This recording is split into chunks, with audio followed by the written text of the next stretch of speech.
اعوذ باللہ من الشیطان الرجیم بسم اللہ الرحمن الرحیم الحمد للہ رب العالمین والصلاة والسلام علی اشرف الانبیاء والمرسلین حبیبنا و حبیب الہ العالمین بالقاسم المصطفى محمد وعلی آلہ الطیبین الطاہرین المعصومین اما بعد۔ پچھلی نشست جو کہ پہلی نشست تھی ہماری، اس میں آپ کی خدمت میں بیان ہوا اور وہ تمہیدی گفتگو تھی ہماری، جس میں عرض کیا گیا تھا کہ اگر ایک انسان کے پاس ایک سرمایہ موجود ہو اور اس سرمایہ کی نسبت انسان جاہل ہو، اس کی قدر نہ ہو، اور اس سرمایہ کے ہونے کے باوجود اگر انسان فقر و فاقہ کا شکار ہو، افلاس کا شکار ہو، بدبختی، ذلت و خواری کا شکار ہو، تو ایسے انسان کو کسی دوسرے سے امید لگانے یا کسی دوسرے کو کوسنے کی ضرورت نہیں، بلکہ اس کو اپنے آپ پہ کوسنے کی ضرورت ہے۔ عرض کیا تھا کہ فرق ہے جاہل میں اور غافل میں۔ ایک انسان غافل ہے اور ایک انسان جاہل۔ جاہل انسان وہ ہوتا ہے کہ جس کو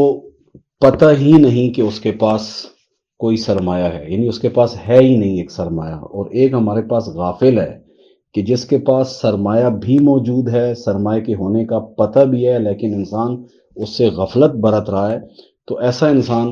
کل نہ حالات کا رونا رو سکتا ہے، نہ دوسروں کی نسبت کوس سکتا ہے کہ ان کی وجہ سے میرے آج یہ حالات ہوئے ہیں، بلکہ یہ انسان اگر اپنے سرمایہ کی طرف متوجہ ہو جائے تو اس کی کئی مشکلیں حل ہو جائیں گی۔ اللہ تعالیٰ نے ہم پہ جو فضل کیا دین اسلام اور انبیاء اور رسول کے ذریعے سے، جو فضل اللہ تعالیٰ نے انسانوں کے اوپر کیا، اسی طریقے سے ایک اللہ تعالیٰ کا فضل یہ ہے کہ ہمیں اہل بیت علیہ السلام کے گھرانے سے جوڑا، اور اس گھرانے سے جڑنے کے نتیجے میں جس راستے کو ہم نے طے کرنا ہے، اس کی رہنمائی ہمیں ان ہستیوں کے کلام کے ذریعے سے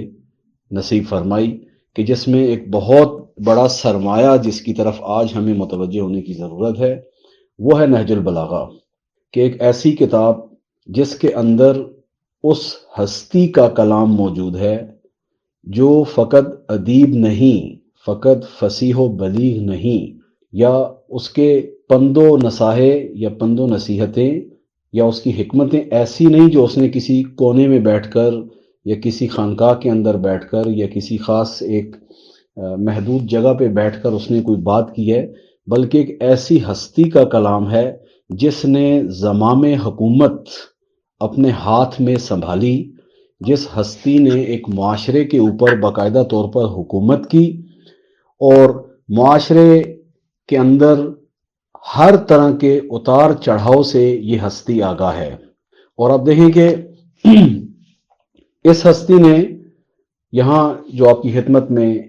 ابتدائی گفتگو کے اندر امیر المومنین کے خطبہ نمبر 34 کا آخری حصہ جو آپ کی خدمت میں یہاں بیان کیا، کہ جس میں امیر المومنین فرما رہے ہیں ایھا الناس، اے لوگو، ان لی علیکم حقا، میرا تم پر ایک حق ہے،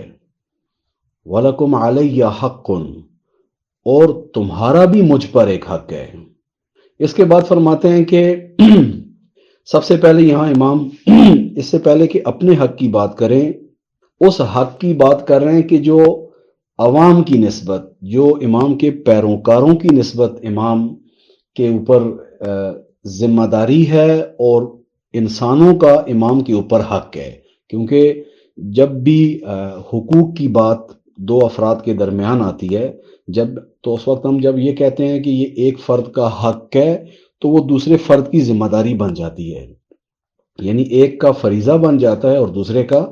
حق بن جاتا ہے۔ امیر المومنین یہاں پر سب سے پہلے بیان فرماتے ہیں کہ وہ چیز جو تمہارا حق ہے میری گردن کے اوپر، یعنی وہ چیز جو میرے اوپر ذمہ داری ہے، وظیفہ ہے امام ہونے کے ناطے تمہارے حوالے سے، وہ کیا ہے؟ فرماتے ہیں فَالنَّصِیحَةُ لَکُمْ، سب سے پہلا حق تمہارا میری گردن پر، یعنی میرے ذمے جو پہلی ذمہ داری ہے تمہاری نسبت، وہ کیا ہے؟ فَالنَّصِیحَةُ عَلَیکُم، کہ میں تمہاری خیر خواہی کو مد نظر رکھوں، اور اس کے بعد فرماتے ہیں وَتَوْفِيرُ فَيْئِكُمْ عَلَيْكُمْ، اور تمہارے لیے جو بیت المال میں سے تمہارا حق بنتا ہے، جو تمہارا حصہ بنتا ہے امام کی رعیت میں ہونے کے ناطے، وہ میں تمہیں پورا پورا ادا کروں۔ خوب، آیا امام کا کام معاشرے کے لیے ویلفیئر کے مسائل ہیں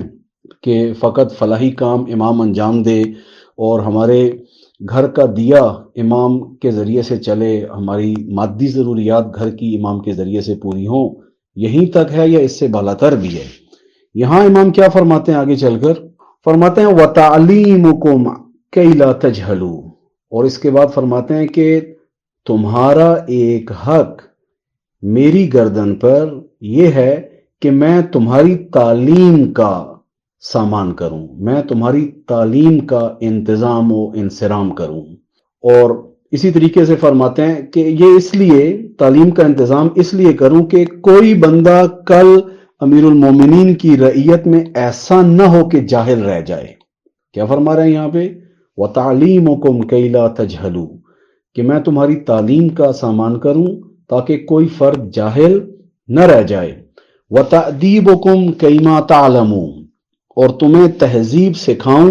جس پر تم عمل کر سکو، یعنی نہ فقط تمہارے تعلیم دینے کا سامان کروں بلکہ تمہارے تزکیے کا، تمہارے مؤدب ہونے کا بھی میں اہتمام کروں۔ یہ وہ حق تھے جو عوام کے ایک امام کی گردن پر ہیں، اور یہ ایسی چیز نہیں ہے کہ جس کا تعلق فقط امیر المومنین کی ذات تک ہے، بلکہ اللہ تعالیٰ کی جانب سے جتنے بھی ہستیاں ہادی بن کر آتی ہیں، رہنما بن کر آتی ہیں، ان کے ذمے معاشرے کی نسبت یہی ذمہ داریاں ہیں جنہیں انہوں نے ادا کرنا ہوتا ہے۔ یہاں پر امام پہلے حصے میں عوام کے حقوق در عین حال اپنی ذمہ داریاں عوام کی نسبت اسے بیان کرنے کے بعد آگے چل کر فرماتے ہیں وَأَمَّا حَقِّي عَلَيْكُمْ، اور اب یہ کہ وہ حقوق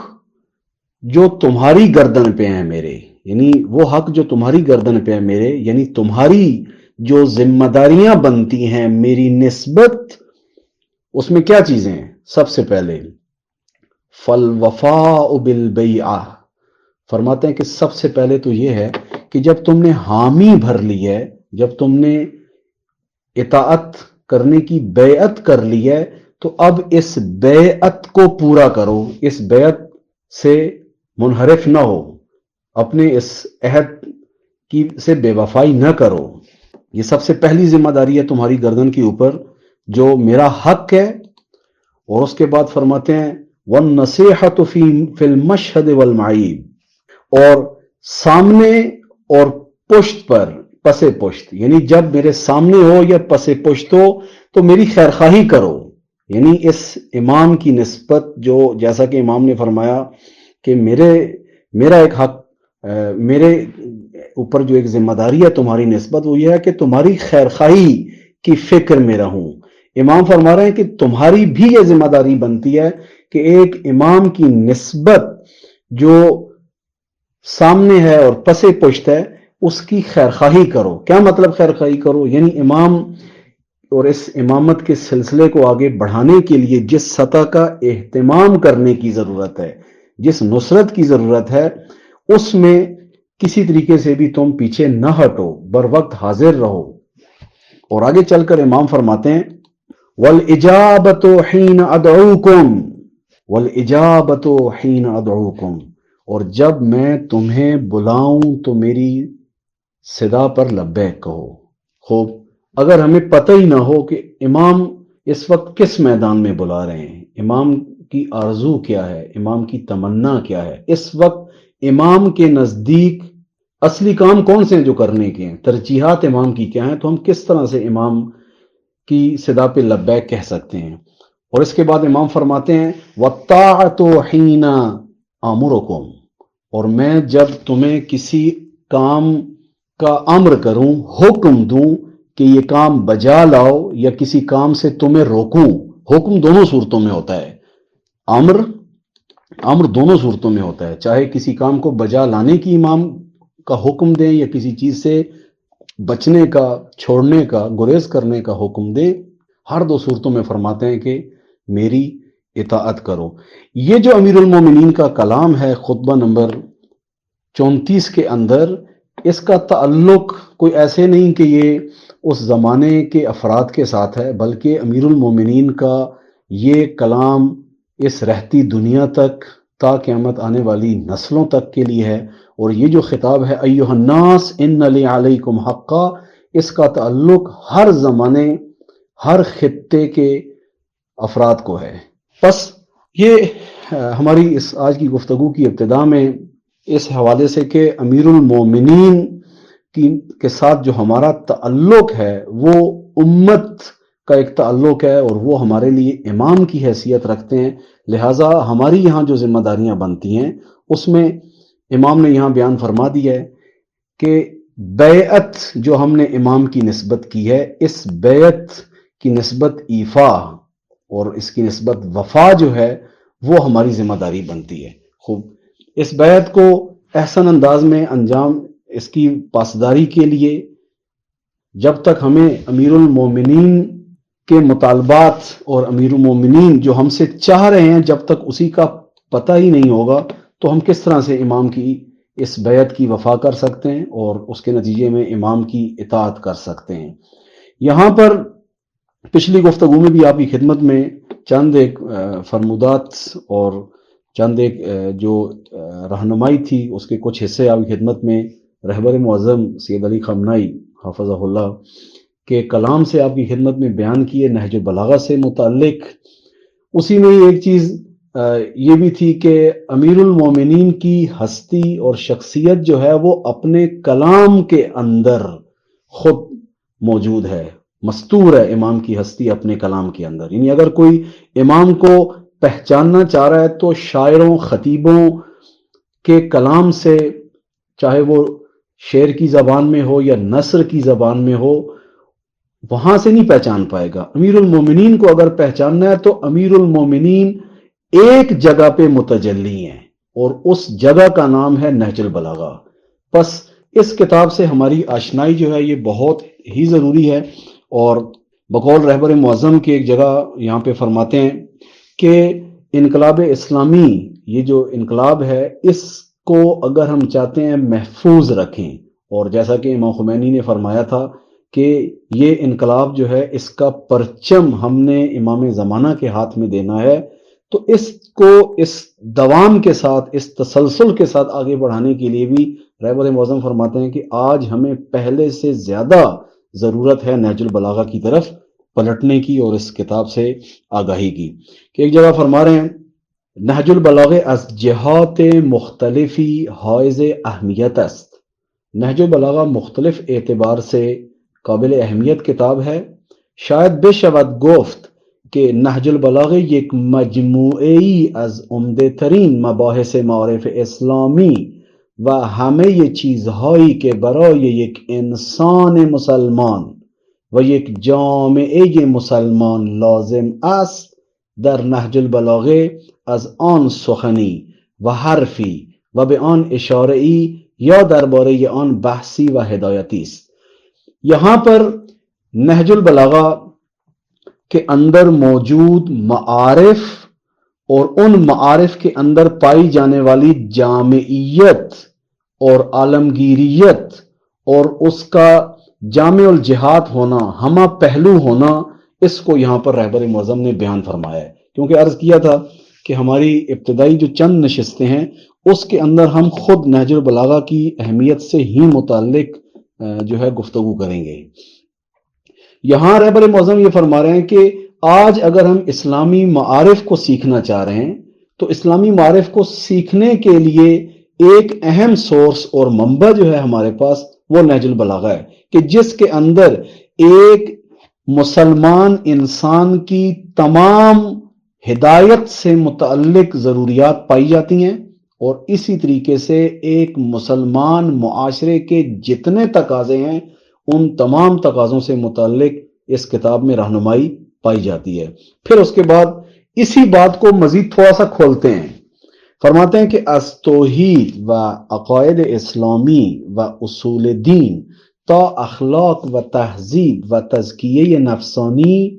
و از سیاست ملکداری و کیفیت اداره صحنه‌های عظیم، فعالیت اجتماعی تا تنظیم روابط اخلاقی و خانوادگی، از جنگ و سیاست و حکمت و علم و مغیبات و همه چیز در این کتاب شریف هست. یہاں پر آپ دیکھیں انسانی شخصیت کے جو مختلف پہلو ہیں ان تمام پہلوؤں کی نسبت بیان فرما رہے ہیں کہ آپ اگر عقائد کے اعتبار سے نہج البلاغہ کو دیکھیں تو یہاں پر تمام اعتقادی بحثیں اس میں موجود ہیں. اگر آپ اخلاقیات کے اعتبار سے دیکھیں تو اخلاق کے اعتبار سے یہاں پر آپ کو امیر المومنین کے کلام میں رہنمائی ملے گی. اسی طریقے سے اگر ایک ملک کو کیسے چلانا ہے، ایک ملک کا سیاسی نظام کیسے ہونا چاہیے اور اس کے اندر جو سیاست کے اعتبار سے مختلف پہلو ہیں ان کے حوالے سے رہنمائی اس کتاب میں ملے گی. سوشل ایکٹیویٹیز اگر آپ نے دینی حوالے سے کرنی ہے اس کی رہنمائی یہاں پر موجود ہے. گھر اور خاندان اور گھرانے سے متعلق جو مسائل ہے اس کی رہنمائی یہاں پر موجود ہے. جنگ، سیاست، حکمت، علم، خلاصہ زندگی کے کسی بھی میدان سے متعلق اگر آپ رہنمائی لینا چاہیں تو وہ اس کتاب کے اندر موجود ہے. یہ اس کی جامعیت کو رہبر معظم یہاں پر بیان فرما رہے ہیں اسلامی معارف کے حصول کے اعتبار سے. آج المیہ یہ ہے جو یہاں پر ابھی افراد موجود ہیں، کیونکہ ہم نے اس بحثوں کو ساتھ ساتھ اپنی جو موجودہ صورتحال ہے اس کے ساتھ بھی اس کا ایک تعلق ایجاد کرنا ہے. ابھی اگر آپ اپنا تعلیمی سسٹم دیکھ لیں، مثلا ہمارا جو مدارس کا تعلیمی نظام ہے اس کو اگر آپ دیکھ لیں، یا اسی طریقے سے جو ہمارا عصری تعلیمی نظام ہے، عصری تعلیمی نظام سے تو خیر کوئی زیادہ امید رکھی بھی نہیں جا سکتی، کیونکہ اس وقت ایجوکیشن ایک بہت بڑا سورس ہے کمانے کا اور کمانے کے لیے ساری تگ و دو ہے، تو وہاں پر تو کوئی اتنی خاطر خواہ توقع نہیں رکھی جا سکتی. لیکن ایک جو اصلی مخاطب اس وقت ایک بڑا ہے مدعی یعنی دین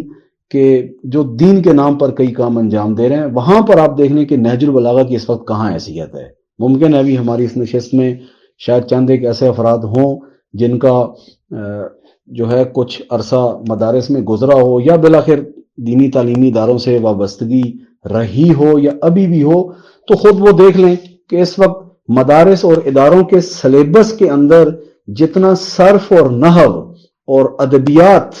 مختلف قسم کی جتنا ان کو اہمیت حاصل ہے کہ اگر ان کی اہمیت ہے بھی صحیح تو وہ ایک سیڑھی اور ایک زینے کے عنوان سے تھی کہ ہم اس کلام کو سمجھ پائے، لیکن ہوتا یہ ہے کہ اسی صرف و نحو ادبیات کے اندر گم ہو جاتے ہیں اور کبھی بھی نوبت نہیں آتی کہ نہج البلاغہ کھول کے پڑھ لیں. یعنی حالت یہ ہو جاتی ہے کہ ممکن ہے ایک بندہ چند سالہ تعلیمی حوزوی نصاب مدرسے کا نصاب پڑھ لے لیکن اس کے سامنے کہیں پر بھی کوئی ایسی چیز نہج البلاغہ سے متعلق گزری ہو یا اس کو ایک بار نہج البلاغہ سے ایک پوری آشنائی کروائی گئی ہو، ایسا اہتمام آپ کو خاطر خواہ ہمارے تعلیمی اداروں کے اندر مجموعی طور پہ نہیں ملے گا. یعنی ہم نے یہ نہیں کہا کہ کسی جگہ پہ اہتمام نہیں ہوتا ہوگا، ممکن ہے بعض جگہ پہ اہتمام ہو بھی رہا ہو، اور الحمدللہ بالخصوص اسلامی انقلاب کے بعد بہت سارے میدان جن میں کام شروع ہوا ہے ان میں سے ایک اہم میدان نہج البلاغہ کا ہے کہ اس کے حوالے سے کام شروع ہوا ہے اور اس طرف توجہ پہلے کی نسبت اب زیادہ بڑھی ہے. لیکن جس خاطر خواہ سطح پر اہتمام کی ضرورت تھی وہ آپ کو اب بھی اس سطح پہ نظر نہیں آئے گا. یہاں پر ایک اور چیز یہ ہے کہ نہج البلاغہ کی جو فضا ہے، نہج البلاغہ کا جو کلام ہے، یہ کس فضا کے اندر ہے، اس کے اندر کون سے مختلف اور پہلو پائے جاتے ہیں. بالخصوص آپ یہاں پر یہ دیکھیں کہ نہج البلاغہ ایک ایسی ہستی کا کلام ہے جس کے ہاتھ میں زمام حکومت ہے. اس کو چھوٹا نہ لیں. ہم دیکھیں بعض اوقات ہوتا ہے ممکن ہے ایک انسان مثلا فرض کر لیں ایک بندہ مثلا مینجمنٹ پڑھاتا ہے، جیسے ہوتا ہے نا ابھی یہاں پر اسٹوڈنٹس بھی ہیں، ممکن ہے سوشل سائنسز کے بعض ہوں. مثلا ایک بندہ آپ کو پولیٹکس پڑھا رہا ہے، ایک بندہ آپ کو آئی آر میں کچھ پڑھا رہا ہے، ایک بندہ آپ کو مینجمنٹ میں یا ایم بی اے میں مثلا جو ہے آپ کو اقتصاد کے اندر کچھ پڑھا رہا ہے، یا حتیٰ کوئی ممکن ہے ایل ایل بی کے لیول کا کوئی ایل ایل بی کورس اس کا پڑھا رہا ہو وکالت سے متعلق، لیکن پڑھانے والا فرد اور وہ جس نے پریکٹیکلی عملی طور پر ان چیزوں کو تجربہ کیا ہوا ہے، یہ ضروری نہیں ہے کہ ہمیشہ دونوں ایک ہی فرد ہوں. یہ ایک گیپ آپ نے دیکھا ہوگا. مثلا اکثر افراد جو مینجمنٹ پڑھا رہے ہوتے ہیں خوب اس وقت کتنی جگہ پہ خود کسی کام کی مینجمنٹ کر رہے ہیں. جو افراد پولیٹیکل سائنس پڑھا رہے ہوتے ہیں، سوشیالوجی پڑھا رہے ہوتے ہیں، حتیٰ سائیکالوجی مثال کے طور پر اگر پڑھا رہے ہوتے ہیں، کتنی جگہ پر خود ان کے پاس باقاعدہ اس کی فیلڈ، اس کی پریکٹس کی جگہ موجود ہے، اور جو نظریات، جو تھیوری اس وقت پڑھا رہے ہیں اس کو پریکٹیکل کہاں پہ کیا ہے کہ اس کو بیان کر رہے ہیں. یہ آج ہمارے تعلیمی جو مشکلات ہیں اس میں سے ایک بڑا پہلو ایک یہ بھی ہے کہ اکثر وہ افراد جو کسی بھی موضوع کے اوپر گرپ رکھتے ہیں، ان کے پاس اس کی ڈگری موجود ہے، ان کی اس موضوع سے متعلق کسی بھی جگہ پہ اس سطح کی پریکٹس موجود نہیں ہے. سوال: آیا امیر المومنین ایک ایسی ہستی ہیں کہ جنہوں نے اس نہج البلاغہ کے اندر حکمتوں کی صورت میں، خطبات کی صورت میں، خطوط کی صورت میں جو کچھ بیان کیا ہے یہ فقط ایک درس ہے، ایک تھیوری ہے؟ یا نہیں، یہ وہ ہستی ہے کہ جس نے جو کچھ یہاں پہ بیان کیا ہے وہ ایک عملی معاشرے کے اندر عمل میں اس معاشرے کے لیے جو کچھ سامان کیا ہے، جو اس کی جس انداز میں مدیریت کرنی چاہیے، اور اس کے اندر جو اتار چڑھاؤ، عروج و زوال مسائل ہیں، ان سب کے مد نظر اس ہستی نے بہت کچھ بیان کیا ہے. یہ بہت اہم پہلو ہے نہج البلاغہ کی طرف توجہ دینے کے اعتبار سے. اسی طرف ہم دیکھتے ہیں کہ رہبر معظم نے ایک اور جگہ پہ اشارہ فرماتے ہیں کہ نہج البلاغہ در مجموع درس زندگی اجتماعی برائے مسلمان ہاست. خوب، آج ہم مثال کے طور پہ چاہ رہے ہیں کہ ہماری سوشل لائف کیسے ہو. جب ہم کہتے ہیں اجتماعی زندگی تو اس سے اس کے اندر آپ کی سیاسی زندگی آتی ہے، آپ کے اجتماعی روابط اس کے اندر آتے ہیں، جتنی بھی آپ کی ایسی زندگی کے مسائل ہیں جو میں سے نکل کر ہم کی طرف ہیں، چاہے وہ ازدواجی زندگی ہے، گھر کی زندگی ہے، ہمسائے کی زندگی ہے، آپ کی تعلیمی زندگی ہے، تجارتی زندگی ہے، اقتصادی زندگی ہے، یہ تمام زندگی کے میدان جس میں آپ خود نہیں ہیں، فقط آپ ایک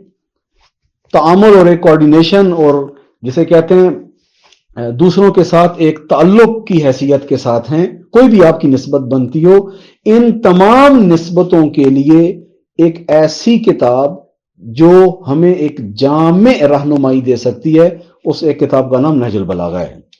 اور اس کے بعد فرماتے ہیں مطالب ان کتاب بطور مجرد از زندگی مطرح نہ شدے، یعنی یوں نہیں ہے کہ یہ کسی پیر صاحب کی کتاب ہے کہ جس میں اس نے وظیفے لکھ کے دیے ہیں کہ آپ مصلے پہ چڑھ کے بیٹھ جائیں اور تنہائی میں بیٹھ کے اتنی بار یہ چیز پڑھیں. ہوتا ہے نا، یہ کسی ایسے عارف کا کلام نہیں ہے کہ جس نے کسی انسان کے لیے زندگی کی جو تصویر سامنے رکھی ہے وہ اس کی فقط انفرادی زندگی اور اس کے انفرادی زندگی کے مسائل ہیں. یہاں پر جو اخلاقیات بھی بیان ہوئی ہیں ان اخلاقیات کا فقط فرد کی انفرادی زندگی سے تعلق نہیں بلکہ اس کی اجتماعی زندگی سے بھی مربوط ہے. گویندہ ان کلمات یک رئی سے مملکت، غور کریں، اس کلام کو بیان کرنے والی ہستی ایک مقام پر اس کے ہاتھ میں سیاسی زمام ہے، اس کے ہاتھ میں ایک ملک، ایک قوم اور ایک معاشرے کی ریاست اس کے ہاتھ میں موجود ہے. یہ ایک حاکم و فرمان روائے بزرگیست، ایک معاشرے کے اوپر حکومت کرنے والا ایک فرمان روا ہے کہ سلطنت او و حکومت او بر یہ کشور پہناور و عظیمی گسترش داشتے، کہ ایک ایسی ہستی ہے کہ جس کے پاس ایک بہت بڑی سلطنت کے اندر اس کے پاس حکومت موجود تھی، و این انسان بزرگ کہ مسئولیت ملکداری و زمامداری را ہم بردوش داشتے با احساس این مسئولیت عظیم این مطالب را بر زبان جاری کر دے، کہ جس ہستی نے یہ بیان کیا ہے ایک زمام حکومت پر بیٹھے ہوئے اور اس سیاسی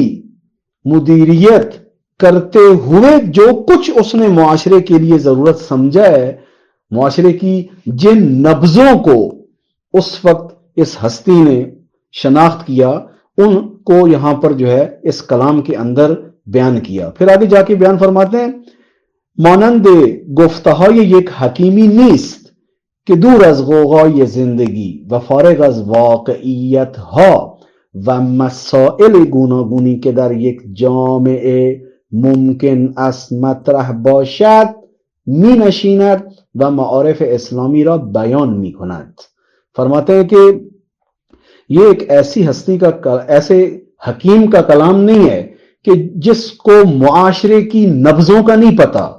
معاشرے کی اقتصادی نبضیں، معاشرے کی سیاسی نبضیں، معاشرے کی ثقافتی نبضیں، جس کو اجتماعی زندگی انسانوں کی نہیں پتا، اور اس سے ہٹ کر اس نے کہیں کونے میں بیٹھ کر کوئی اسلامی معارف، توحید سے متعلق جو بیان کیا ہے، نبوت سے متعلق جو بیان کیا ہے، یا دیگر چیزوں سے متعلق جو بیان کیا ہے، یہ بڑا فرق ہے۔ آج ہمارے پاس، یاد رکھیں، ہمارے پاس اس وقت جو اسلام ہمارے ہاتھوں میں مجموعی طور پہ موجود ہے، اس اسلام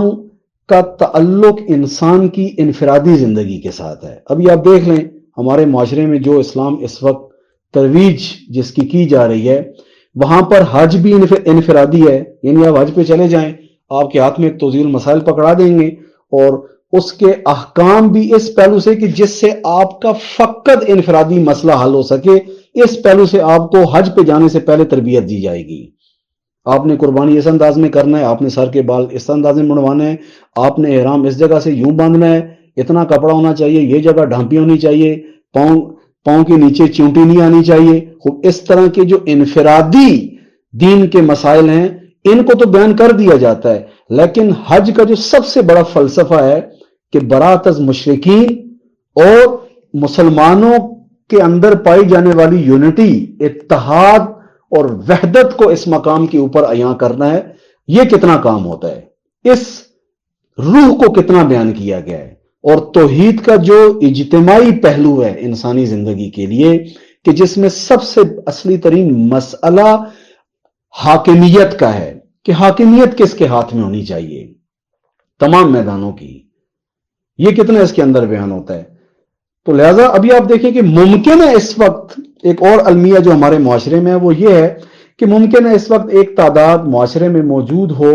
اور شاید نام لینے میں حرج بھی نہ ہو لیکن میں اشارہ ہی کروں گا، شاید مناسب بھی نہ ہو فی الحال، اس وقت بھی ہمارے پاکستانی اردو زبان معاشرے میں بالخصوص ایک طرز تفکر موجود ہے کہ جو قرآن کی بات بھی کرتا ہے، نہج البلاغہ کی بات بھی کرتا ہے، لیکن نہ اس کے قرآن سے سیاسی عمل نکلتا ہے، اور نہ ہی اس نہج البلاغہ کی تعلیم سے کوئی سیاسی ویژن سامنے آتا ہے، اور انسانی معاشرتی سماجی زندگی کے مسائل سامنے آتے ہیں۔ یعنی وہ آ کے ممکن ہے خطبہ حمام کو بیان کرتے ہوئے جس تقوی کو معاشرے کے اندر بیان کرے، ایک منفعل تقوی بیان ہو خطبہ حمام، خطبہ نمبر 191، لیکن اس خطبے سے جس چیز کو ایک ایسا امام کہ جو حاکم ہے، جو فرمان روا ہے، جو کفار کی نسبت اشداء علی الکفار ہے، جو اپنوں کی نسبت رحماء بینہم ہے، خوب اس کی شخصیت کے ان پہلوؤں کو بیان نہ کرے۔ ممکن ہے اسی نہج البلاغہ سے ابھی امام کی شہادت کے جب ایام قریب آئیں، ممکن ہے بعض جو ہے وہ ایسے درس بھی رکھے جائیں کہ جس کے اندر امام کی شخصیت کا ایک نہایت ہی انڈیویجول پہلو اور انفرادی پہلو بیان کیا جائے، اور امام کی ایک جامع شخصیت کہ جس کے اندر امام کا انفرادی پہلو بھی اس اجتماعی پہلو سے کٹا ہوا نہیں ہے، اس کو بیان نہ کیا جائے۔ ہیں ابھی ہمارے ہاں ایک مقدس طبقہ ہمارے معاشرے میں پایا جاتا ہے کہ جو نہایت مؤدب انداز کے اندر قرآن پہ بھی بات کرتا ہے، حتیٰ نہج البلاغہ پہ بھی بات کرتا ہے، لیکن اس نہج البلاغہ سے نہ انقلاب نکلتا ہے، نہ اس نہج البلاغہ سے تہذیب اور تمدن کے اوپر بات ہوتی ہے، اور نہ ہی اس انقلاب سے کوئی اسلام کا سیاسی نظام باہر آتا ہے۔ لیکن اس انقلاب اس نہج البلاغہ سے چھوٹی چھوٹی چیزیں نکال لیتے ہیں، اچھی اچھی پیاری پیاری باتیں. جیسے قرآن نے کہا نا، یہ بنی اسرائیلی انداز ہے، یہ دینداری بنی اسرائیلی دینداری ہے کہ قرآن نے فرمایا نؤمن ببعض ونکفر ببعض، کہ جس کے اندر بعض پسند کی چیزیں اٹھا لو اور بعض چیزیں کہ جن سے ممکن ہے آپ کو اس وقت ہیزیٹیشن ہو رہی ہو، ممکن ہے آپ اس وقت جو ہے اس کا تحمل اور برداشت نہ رکھتے ہوں، اس سے آپ انکار کر دیں اور اس کی طرف جائیں نہیں. اور نہج البلاغہ کو آپ ایک طرح کی ایک عرفانی کتاب کے طور پہ پیش کریں کہ جس کے اندر اخلاقیات ایسی ہوں کہ جن اخلاقیات میں تقوی کا یہ پہلو کہ بہت کچھ نہیں کرنا یہ تو بیان ہو رہا ہو، لیکن تقوی کا یہ پہلو کہ بہت کچھ نہ کرنا فقط تقوی نہیں ہے. اتفاقاً تقوی وہ پوٹینشل ہے کہ جس کے نتیجے میں بہت کچھ کرنا ہے، کیونکہ امام المتقین وہ ہیں کہ جو حق کی نسبت ذرہ ایک لمحے کے لیے بھی کوتاہی نہیں کرتے، اور جس میدان کے اندر بھی امیر المومنین کو کھڑا ہونا ہوتا ہے اس میدان کے لیے کھڑے ہوتے ہیں. خوب یہ پہلو نہیں بیان کیا جاتا. اس لیے یہ بھی ایک انحراف ہے ہمارے معاشرے کے اندر کہ بعض جگہ پہ اگر نہج البلاغہ کے حوالے سے کچھ موجود بھی ہے، دونوں طرح کے ہیں مسائل. یعنی ممکن ہے ایک بار ہم نہج البلاغہ کا سیاسی پہلو اتنا بیان کریں کہ ہم بالکل سیاست زدہ ہو جائیں. دیکھیں دو چیزیں ہیں. رہبر معظم رہنمائی فرماتے ہیں نسل جوان کی، فرماتے ہیں کہ دیکھو نسل جوان کو سیاست کا فہم ہونا چاہیے. یعنی اس وقت دنیا کے اندر، ملک کے اندر، ہماری سوسائٹی کے اندر کیا چل رہا ہے، نسل جوان کو اس مسئلے کے اندر کنفیوژن نہیں ہونی چاہیے، اس کے سامنے ایک واضح تصویر ہونی چاہیے، لیکن انسان سیاست زدہ نہ ہو جائے. ابھی اس وقت جو معاشرے کے اندر ہمارے ہاں پائی جاتی ہے چیز وہ سیاست زدگی ہے، سیاست فہمی سے زیادہ. لہذا ممکن ہے کوئی فرد نہج البلاغہ سے استفادہ کر رہا ہو اپنے بعض سیاسی مسائل کے لیے، اور ممکن ہے دیگر اس طرف کچھ افراد استفادہ کر رہے ہوں فقط خطبہ حمام، جیسے میں نے کہا نا کہ کچھ میٹھی میٹھی چیزیں بعض اٹھا لیں. البتہ خطبہ حمام بھی کسی اور طرز کا ہے. خطبہ حمام جب آ کے امام کی ایک جامع نگاہ کہ ایک فرمان روا، ایک حاکم آ کے خطبہ متقین بیان کر رہا ہے، جب اس نگاہ کے ساتھ انسان آ کے خطبہ متقین اور امام کی اخلاقی نصیحتوں کو دیکھتا ہے تو وہ کسی اور فضا میں انسان کے سامنے واضح ہوتی ہیں. لہذا رہبر یہاں فرما رہے ہیں کہ ایسا نہیں کہ ایک ایسا حکیم جو کسی کونے خدرے میں بیٹھا ہے اور وہاں سے کوئی تبلیغ اسلامی معارف کی جو ہے وہ کر رہا ہے، بلکہ ایک ایسا انسان جو حاکم اور فرمان روا ہے وہ بیان کر رہا ہے. اور اسی طریقے سے بیان فرماتے ہیں مانند عارفی نیس کے بے حالات و کیفیات درونی و نفسانی خود تھکی می کنات. اور علی علیہ السلام کی ذات جو نہج البلاغہ میں متجلی ہے یہ ایسی ذات بھی نہیں ہے کہ جو فقط جو ہے اپنے عرفانی کچھ مشاہدات اور اپنی اندرونی فیلنگز اور کیفیتوں کو فقط بیان کر رہی ہے، بلکہ کون ہے؟ بلکہ فرماتے ہیں انسانی اس بار مسئولیت اداره یک جامعه عظیم را بر دوش خود احساس می کند. فرماتے ہیں کہ اس کلام کے اندر وہ ہستی متجلی ہے کہ جس ہستی کے کندھوں کے اوپر ایک معاشرے کی مدیریت اور اس کا انتظام اور انصرام اس کے کندھوں پر موجود ہے. ودانائے دین، ایک ایسی ہستی ہے کہ جو دین کی نبض کو جانتی ہے، دین کے مزاج کو جانتی ہے، دین کے بارے میں اس کا فہم اتنا عمیق ہے. وبصیر بہامے یہ معارف اسلامی و قرآنیس، ایک ایسی ذات ہے کہ جو دینی معارف کے اوپر بھی مسلط اور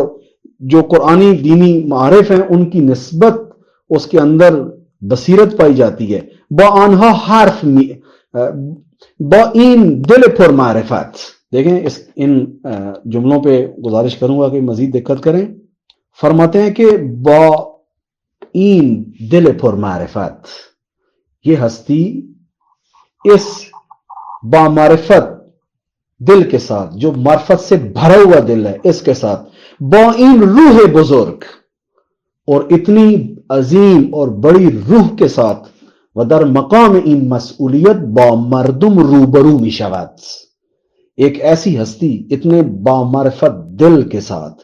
اتنی عظیم اور وسیع روح کے ساتھ اور اس اہم ذمہ داری کے ساتھ عوام کے روبرو ہوتی ہے. بانو حرف میزانات. یہ کون سی ہستی ہے؟ یوں نہیں ہے کوئی پیر صاحب ہیں کسی جگہ پہ بیٹھ گئے ہیں اور دوسرے ان کے آ کے مرید آ کے مثال کے طور پر آگے چیزیں پھیلا رہے ہیں. نہ، بلکہ یہ ہستی خود معاشرے کے درمیان ہے، لوگوں کے درمیان ہے، اور ان کے ساتھ امام گفتگو کر رہے ہیں. جیسا کہ میں نے پچھلی نشست میں بھی عرض کیا تھا، اور اس کے علاوہ بھی جو مطالعاتی تحریک سے ہماری گاہے بگاہے پہلے نشستیں رہی ہیں اس میں بھی یہ بات زیر بحث لائی گئی تھی کہ آپ یہ دیکھیں کہ نہج البلاغہ جو امیر المومنین کا کلام ہے، اس کا ایک اصلی مخاطب معاشرے کے اندر پائی جانے والی عوام الناس ہے. جیسا میں نے عرض کیا نا پچھلی نشست کے اندر بھی کہ ایک بڑا ظلم یہ ہے کہ ہم نے قرآن کو اللہ تعالیٰ نے نازل کیا تھا ہدی للناس، بیان للناس، کہ یہ لوگوں کے لیے ہدایت کا باعث ہے، اور ہم نے کیا کیا بقول آیت اللہ جوادی عاملی حافظ اللہ کے کہ ہم نے کیا کیا کہ اس قرآن کو معاشرے کے اندر اتنا پیچیدہ کر کے پیش کیا کہ اس کے بعد اس کو جو ہے وہ واپس حضرت جبرائیل کے ذریعے اوپر بھیج دیا کہ بھائی یہ ہمارے بس کا نہیں ہے. ابھی آپ دیکھ لیں قرآن کے ساتھ کیا صورتحال ہے. اکثر لوگ مثلا تجوید کے نام پہ بیچارے وہ نماز میں ان کی ذات ہی پھنس جاتی ہے، نہیں سمجھ آ رہی کہ یہ ذات کیسے ادا ہوگی، ان کی عین اور ہے ہی ادا نہیں ہو رہی. یعنی ایسا کر کے قرآن کو ہم نے پیچیدہ بنایا کہ عوام بجائے قرآن سے مانوس ہونے کے اتنا اس کو ہم ٹیکنیکل اور فنی اور بطور علم اس کے مسائل میں الجھایا. ایک طرف سب سے پہلا بیریئر ہم نے تجوید کا لگایا، اور یہ بھی ایسا بیریئر کہ اس کے اندر اس کو بالکل ایسے فن میں بیان کیا کہ عام عوام مثلا جو ہے جس کی عمر مثال کے طور پر اچھی خاصی ہو چکی ہے، پھر وہ ایسے علاقوں سے ہیں جہاں عربی سے کوئی تعلق نہیں ہے، واسطہ نہیں ہے، اب وہ بیچارے کیسے اس قرآن کے قریب ہوں؟ ہم نے ان کو ایسا پھنسا دیا تجوید کے نام پر. یہ ایک طرف. میں یہاں پہ ایک بات کی طرف اور بھی اشارہ کر دوں کہ اس جملے سے سوء تفاہم ایجاد نہ ہو. اگر تجوید سے مراد کلمات کی درست ادائیگی کے لیے جو کوشش ہے، ظاہر ہے بچہ ایک انداز میں کوشش کر سکتا ہے، ادھیڑ عمر انسان کو اگر آپ تلفظ یاد کروانا چاہے وہ ایک انداز میں کر سکتا ہے، دونوں ایک جیسی کوشش نہیں کر سکتے. ہاں، جتنا زیادہ ممکن ہو اس اصلی ادائیگی کے جتنا قریب ہو سکے بہتر ہے، اس کی جتنی کوشش کرنی چاہیے. لیکن یہ کہ آپ تجوید کے نام پہ آئیں اور ایک ایسا علم بنا دیں اور اس کو بالکل اتنا پیچیدہ بنا دیں عوام کے لیے. ہاں جنہوں نے اسپیشلائزیشن کرنی ہے جا کے تجوید کے اندر، جیسے ہوتا ہے نا مختلف علوم ہے، مختلف علوم کے اندر انسان نے اسپیشلائزیشن کرنی ہے تو بے شک جائے. مثلا ایک بار ہوتا ہے لینگویج سیکھنا، اور ایک بار ہوتا ہے آپ جائیں لنگوسٹک کے اندر، لسانیات کے اندر جائیں اور اسپیشلائزیشن کریں. جنہوں نے اسپیشلائزیشن کرنا ہے بسم اللہ اس کے اندر جائیں اور جتنی قراتیں ہیں وہ سیکھیں قرآن کی جو ہے، اور اسی طریقے سے جو مختلف تلفظ ہیں، حجازی لہجہ آپ سیکھیں، پتہ نہیں مصری سیکھیں، یہ سیکھیں وہ سیکھیں، جتنے وہ سیکھیں. لیکن ایک عام انسان جس کو اس سے ہدایت لینی ہے اس کے لیے اتنا آسان بنایا جائے کہ اس سے استفادہ کر سکے. قرآن اس طرح سے پیچیدہ پہلے مرحلے میں ہم نے تجوید میں پھنسایا، اس کے بعد دوسرے مرحلے میں کہاں پھنسایا؟ تفسیر کے اندر، کہ اب جو ہے وہ عام بندہ سمجھ نہیں سکتا. اس کے لیے تو آپ کو اتنے علم آنے چاہیے، اس کے لیے تو معاشرے کا ہر بندہ جب تک صرف اور نحو نہیں پڑھے گا، جب تک جو ہے اس میں پی ایچ ڈی کر لے گا، اس وقت تک یہ قرآن نہیں سمجھ سکتا. اس کو پھر ہم نے ایک لیول اور پیچیدہ بنا دیا. اور اسی طریقے سے آہستہ آہستہ آپ دیکھ لیں کہ اس وقت ہمارے معاشرے سے بالخصوص شیعہ، اگر ہم معاشرے کی بات کریں، اپنی شیعہ سوسائٹی کی بات کریں، تو ہمارے ہاں تقریباً قرآن متروک ہے. یعنی تلاوت سے شروع کریں آپ، وہ جو پہلا مرحلہ ہے روخانی کا، صحیح خوانی سے شروع کریں، اور اسی طریقے سے حفظ کا تو بہت دور کی بات ہے کہ قرآن حفظ ہو، وہ تو ہمارے ہاں کلچر ہی نہیں ہے. اتنا ہے الحمدللہ ابھی لیکن بہت کم ہے. تو اس طرح کر کے ہم نے جیسے قرآن کی نسبت یہ پیچیدگیاں ایجاد کی اور عوام اس سے دور ہو گئی، ایسے ہی آج آپ دیکھ رہے ہیں کہ نہج البلاغہ کی نسبت بھی یہی صورتحال ہے ہماری. جبکہ نہج البلاغہ میں امیر المومنین کا ایک بڑا مخاطب جو ہے وہ معاشرے کی عام عوام ہے. یہ بھی ذہن میں رکھیں، عام عوام، پبلک جس شعور کے ساتھ ہوتی ہے، شعور کی جس سطح پہ ہوتی ہے. امام نے اسی زبان کے اندر آ کے اس کو بیان فرمایا، اور اس کے بعد فرماتے ہیں از آنہا می خواہد بے آنہا می گوید. امیر المومنین اسی عوام کے سامنے اپنے مطالبات رکھتے ہیں، اپنے تقاضے رکھتے ہیں. اور انہی سے امام ہم کلام ہوتے ہیں. و پاسخ سؤالها و استفهامهای آنها را میدهد. اسی معاشرے کے جو افراد ہیں ان کے سوالوں کے جواب دیتے ہیں. اور اس کے بعد فرماتے ہیں کہ این شرائط صدور نہج البلاغہ است، کہ یہ وہ فضا ہے کہ جس فضا کے اندر امیر المومنین کا یہ کلام جو بعد میں نہج البلاغہ کی صورت میں ہمارے پاس آج مدون ہو کر موجود ہے، امیر المومنین کا یہ کلام اس انوائرمنٹ کے اندر، اس ماحول کے اندر جو ہے وہ بیان ہو رہا ہے. یہاں پر آج کی اس نشست سے متعلق ہماری اس گفتگو کا ایک جو ہے اس کو ہم ایک جملہ اور رہبر معظم کا جو نہج البلاغہ سے آگاہی آشنائی اس کے حوالے سے اہم ہے. یہاں ایک جگہ فرما رہے ہیں کہ آج کا جو زمانہ ہے ہمارے لیے اور آج جو ہمارے حالات اور شرائط ہیں، آج ان حالات اور شرائط کے اندر ہمیں پہلے زمانوں سے زیادہ امیر المومنین کے اس کلام کے فہم کی ضرورت ہے. مثلا آپ یہ دیکھیں، ابھی ہم سب ہیں منتظران ظہور، ہم سب ایک امام کے ظہور کا انتظار کر رہے ہیں. خوب سوال یہ ہے، ایک بڑا جنرل سا سوال ہے کہ جس امام کے ظہور کا ہم انتظار کر رہے ہیں، اس امام کی نسبت ہمارے ساتھ کس طرح کی ہے؟ آیا پیر اور مرید والی ہے؟